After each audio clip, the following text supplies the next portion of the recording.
Salam alaikum wa rahmatullah.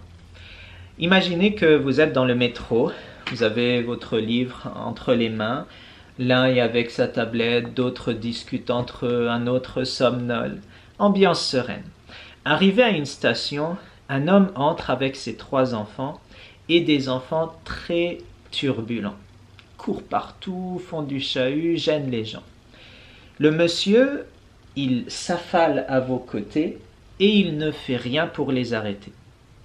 Vous vous sentez concerné, alors vous vous tournez vers lui et vous lui dites « Monsieur, ne voyez-vous pas que vos enfants gênent? Ne croyez-vous pas qu'il faut faire quelque chose ?»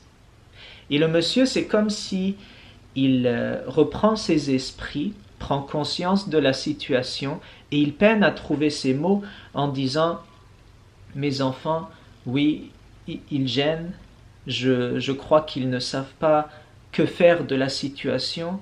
Voyez-vous, nous sortons de l'hôpital, leur mère vient de décéder. Moi-même, je ne sais pas comment surmonter cette situation. » Ce qui vient de vous arriver, si vous étiez à la place de cet homme dans le métro, eh bien, c'est un changement de paradigme. Vous avez vu les choses d'une toute autre manière. Et cette vision des choses qui a radicalement changé, là vous voyez des enfants qui changent et un père qui est irresponsable, et là vous avez tout changé votre vision des choses, vous avez face à vous des personnes en détresse. Vous avez un monsieur qui vit une épreuve très difficile, des enfants qui sont orphelins de mère. Et ce changement de paradigme, il amène de nouvelles émotions et un nouveau comportement, une nouvelle attitude. Dans la précédente vidéo, on disait que le changement, il se fait de l'intérieur.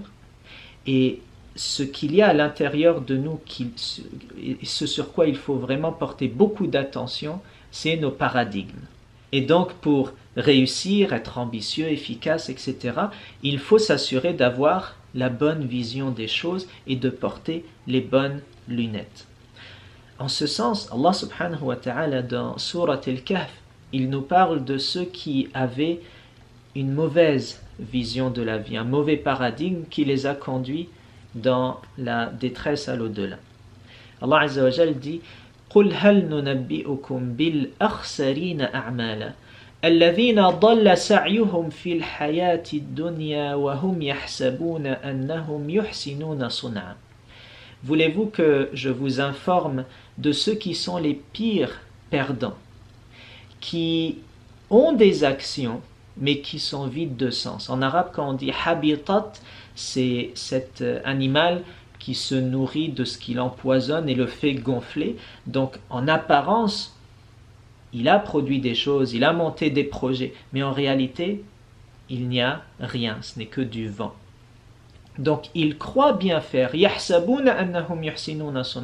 mais ils ne font que du vide. Qui sont ces gens-là? أولئك الذين كفروا بآيات ربهم ولقائه فحبطت أعمالهم فلا نقيم لهم يوم القيامة وزنا.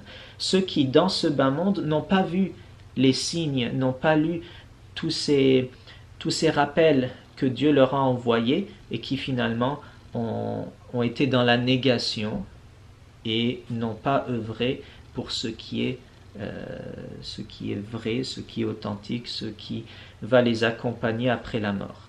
Donc ce qui est à retenir en conclusion, c'est de dire un changement, ça se fait de l'intérieur tout d'abord et ça se fait dans la vision qu'on a des choses. C'est important de souvent faire des introspections et se remettre en question et vérifier qu'il n'y a pas sur nos lunettes, pour reprendre cet exemple, de la saleté, de la souillure qui finalement nous met dans l'illusion ou nous déforme la réalité. Nos paradigmes de pensée, ils gouvernent nos émotions, qui gouvernent nos actions. Il faut donc revenir à la racine du problème. Dans la prochaine vidéo, Inch'Allah, on parlera du concept des habitudes. Le livre, il s'intitule les 7 habitudes de ceux qui entreprennent, de ceux qui réussissent tout ce qu'ils entreprennent. Et donc, on va définir ce mot-là, Inch'Allah. Salam alaikum wa rahmatullahi wa barakatuh.